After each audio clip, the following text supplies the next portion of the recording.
ओम नमो भगवते वासुदेवाय नमः। प्रिय भक्तों, हमारे सनातन धर्म में अमावस्या के दिन श्री हरि एवं पितरों की पूजा अर्चना की जाती है।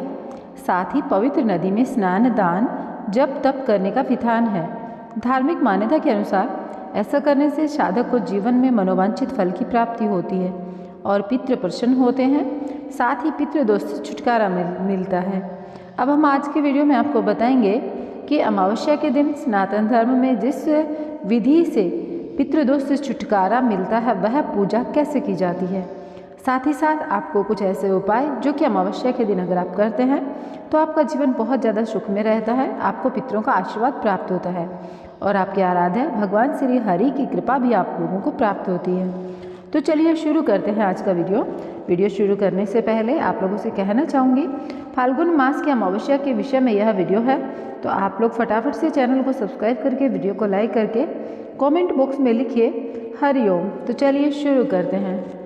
आपको बता दें, इस वर्ष फाल्गुन अमावस्या की डेट को लेकर बहुत सारे लोग कंफ्यूज हो रहे हैं। कुछ लोग फाल्गुन अमावस्या 9 मार्च की बता रहे हैं, वहीं कुछ लोग अब फाल्गुन अमावस्या 10 मार्च की बता रहे हैं। लेकिन हम आपको बताते हैं कि अब की बार 9 मार्च 2024 को शाम 6:17 पर अमावस्या तिथि शुरू होगी और इसका समापन अगले दिन 10 मार्च को दोपहर 2:29 पर होगा। ऐसे में हमारे सनातन धर्म में उदया तिथि का विशेष महत्व है और इसलिए जो फाल्गुन अमावस्या है वह 10 मार्च को मनाई जाएगी। इस दिन स्नान और दान करने का विशेष मुहूर्त रहेगा सुबह 4:49 से लेकर और सुबह 5:58 तक। वहीं अभिजीत मुहूर्त की अगर बात करें तो 12:08 से लेकर दोपहर 1:55 तक रहने वाला है। अब बात करते हैं इस दिन जो विशेष पूजा विधि होती है उसकी। फाल्गुन अमावस्या के दिन ब्रह्म मुहूर्त में उठकर दिन की शुरुआत भगवान विष्णु के ध्यान से करें। इसके बाद स्नान करके साफ वस्त्र धारण कर लें। अगर संभव हो तो किसी पवित्र नदी में स्नान करें। इसके पश्चात सूर्य देव को जल अर्पित करें। अब विधि पूर्वक श्री हरि की पूजा अर्चना करें और व्रत का संकल्प लें। पूजा समापन होने के बाद बहते हुए पानी में तिल प्रवाहित करें। इस दौरान सुख, शांति, समृद्धि और सौभाग्य की प्रार्थना अवश्य करें अपने पितरों से। इसके पश्चात अपने पितरों का पिंडदान अगर करना चाहते हैं तो वह करें और साथ ही साथ गरीबों को विशेष चीज़ों का दान करें। आपको बता दें, फाल्गुन अमावस्या जो है इस दिन आप लोगों को कुछ विशेष सावधानियाँ भी बरतनी चाहिए, जिसके लिए आपको वीडियो को पूरा देखना होगा। आपको बताएंगे वीडियो के अंदर कि वो कौन सी सावधानियाँ हैं जिनको बरतने से आपको आपके पितरों का आशीर्वाद प्राप्त होगा और आपके जीवन के सारे कष्ट टल जाएंगे। लेकिन उससे पहले आप लोगों को मैं यहाँ पर अपनी फाल्गुन अमावस्या की जो कथा है वह सुनाना चाहूँगी। तो पूर्ण श्रद्धा भाव के साथ में कथा का रसपान कीजिएगा। कभी भी कोई भी व्रत हमारे हिंदू धर्म में होता है, उसकी कथा अगर हम सुनते हैं तो हमें उस व्रत का पूरा जितना भी वो होता है लाभ होता है वह प्राप्त होता है। तो चलिए शुरू करते हैं आज की यह कथा जो कि फाल्गुन अमावस्या की है। तो देखिए, फाल्गुन अमावस्या की कथा शुरू करने से पहले एक बार फिर से आप लोगों से आग्रह करना चाहूँगी कि अगर आप लोगों ने चैनल को सब्सक्राइब नहीं किया है तो चैनल को सब्सक्राइब कर लें। देखिए, पौराणिक कथा के अनुसार किसी नगर में एक राजा रहता था। राजा की रानी बहुत ही धार्मिक विचारों की थी। राजमहल के ठीक सामने एक साहूकार की हवेली थी। रानी और साहूकार की पत्नी की घनिष्ठ मित्रता थी। तभी एक दिन हवेली से साहूकार की पत्नी की रोने की आवाज़ आई। इस पर रानी ने उससे कारण पूछा। तब राजा ने बताया कि साहूकार का पुत्र मर गया है। रानी में ऐसे दुख से वंचित थी क्योंकि रानी को पता ही नहीं था दुख क्या होता है। तो रानी ने पूछा, फिर पुत्र मर गया है तो रोने की आवाज़ क्यों आ रही है? इसलिए राजा ने बताया कि जब कोई दुखी होता है तो वह इस तरीके से विलाप करता है। इस पर रानी ने पूछा, यह दुख क्या होता है? इस पर राजा ने कहा, जब तुम्हारा कोई बेटा मरेगा तब तुम्हें समझ आएगा कि दुख क्या होता है। ऐसा सुनकर तुरंत रानी ने अपने बेटे को नीचे फेंक दिया, पर भगवान की कृपा से उसे कुछ नहीं हुआ। रानी ने फिर पूछा कि यह दुख क्या होता है? मुझे तो नहीं हुआ। तब राजा ने रानी को जवाब देते हुए कहा, जब पड़ोसी राज्य में युद्ध होगा और मैं उस समय युद्ध में अकेला जाऊंगा। इसके पश्चात जब तुम मेरे मरने का समाचार सुनोगी तब तुम्हें पता चलेगा। हालांकि रानी जो थी वो अमावस्या का व्रत करती थी, जिस वजह से राजा अकेले जाकर युद्ध जीतकर वापस आ जाते हैं। रानी फिर से सवाल करती है। इसके बाद राजा ने कहा, अब की बार भी मुझे बचा लिया भगवान ने, लेकिन जब हम गंगा माँ के दर्शन करने जाएंगे तब मैं वहाँ गंगा नदी में कूद जाऊँगा, फिर तुम्हें पता चलेगा कि दुख क्या होता है।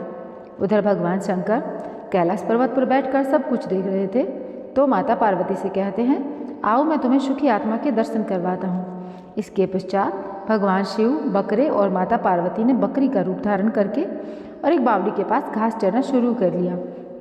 रानी ने उस बावड़ी को देखकर कहा कि हम यहीं विश्राम करेंगे। इसी दौरान रानी ने महादेव और माता पार्वती की सारी बातें सुनी। वे आपस में बातें कर रहे होते हैं कि रानी ने अमावस्या का व्रत किया है, इसलिए उसे इस जन्म में कोई दुख नहीं मिलेगा। सारी बातें सुनकर रानी को सब कुछ समझ में आ गया। फिर उसने राजा को सब कुछ बताया। ऐसा माना जाता है कि अमावस्या व्रत रखने से इंसान के सभी दुख दूर हो जाते हैं, उसको कोई भी किसी भी प्रकार का दुख नहीं रहता। इसलिए अमावस्या का व्रत करना चाहिए और इस दिन अपने पितरों का तर्पण अवश्य करना चाहिए। अगर हमारे साथ हमारे पितरों का आशीर्वाद रहता है तो हमारे जीवन से सारे दुख स्वतः ही दूर चले जाते हैं। अब बात करें एक और पौराणिक कथा की, तो एक ब्राह्मण और ब्राह्मणी थी। वे दोनों भगवान के भक्त थे। घर में सब कुछ था पर उनके कोई संतान नहीं होने से वे अति दुखी रहते थे। एक दिन अपने स्त्री से वन में तपस्या करने जाने के लिए ब्राह्मण ने कहा और भगवान पर भरोसा करके वन में वह चला भी गया। जंगल में जाकर तप करने लगा। बहुत सारे वर्ष बीत गए और वर्ष बीतने के बाद में उसको वैराग्य हुआ कि वह अब अपना जीवन समाप्त कर ले। इस प्रकार सोचकर वह पेड़ की डाली पर फांसी का फंदा लगाकर मरने को तैयार हो गया।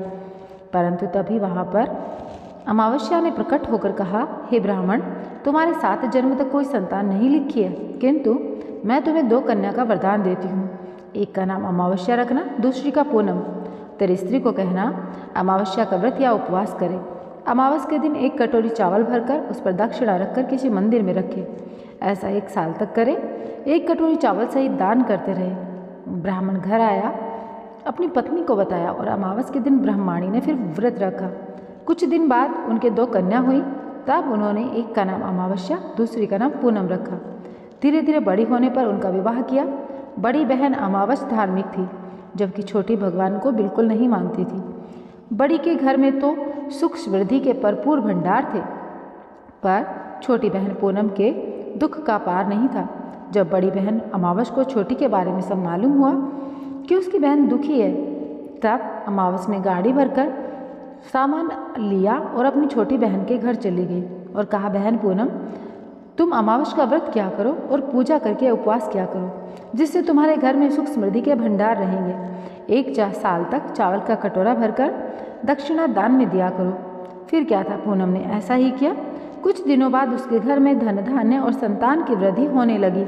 इस प्रकार जो भी अमावस्या का व्रत आदि विधि पूर्वक करता है, उसके घर में सुख समृद्धि के भंडार हो जाते हैं। तो प्रिय भक्तों, यहाँ पर हमने अमावस्या से संबंधित यह कथा सुनी और इस कथा के मुताबिक अमावस जो है उसका व्रत करने से, उस दिन दान पुण्य करने से जीवन में जितनी भी अड़चनें आती हैं, बाधाएं आती हैं, वह सब दूर होती हैं।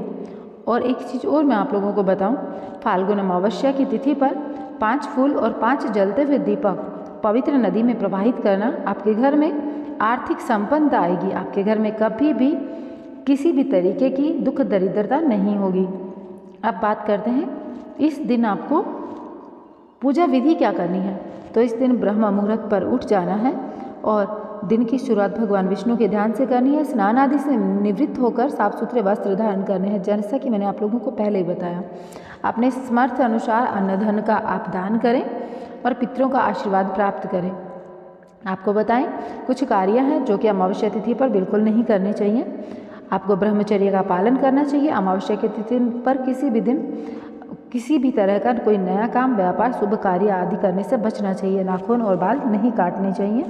इस तरीके के कार्यों से भी बचना चाहिए। तो मैंने आप लोगों को हमारी जो फाल्गुनी अमावस्या है उससे संबंधित तमाम जानकारी यहाँ पर उपलब्ध कराई है। अगर फिर भी आप लोगों के मन में कोई सवाल हो तो कमेंट बॉक्स में ज़रूर पूछिएगा। आप लोगों को बेझिझक वहाँ पर पूछने पर उनका जवाब दिया जाएगा। साथ ही साथ आप कमेंट बॉक्स में ओम नमः शिवाय अवश्य लिख कर जाना। और हाँ, मैं मिलूँगी आप लोगों से एक नए वीडियो के साथ में। साथ ही साथ जानकारी देना चाहूँगी, हमारे इस चैनल पर शिव महापुराण की रोजाना कथाएँ आती हैं। अगर आप नहीं सुनते हैं तो अवश्य सुने। भगवान श्री हरि की कृपा आप लोगों पर जरूर बरसेगी और आपका जीवन सुख समृद्धि से भरपूर होगा। तो मिलूंगी आप लोगों से एक नए वीडियो के साथ में। जय श्री कृष्ण, राधे राधे।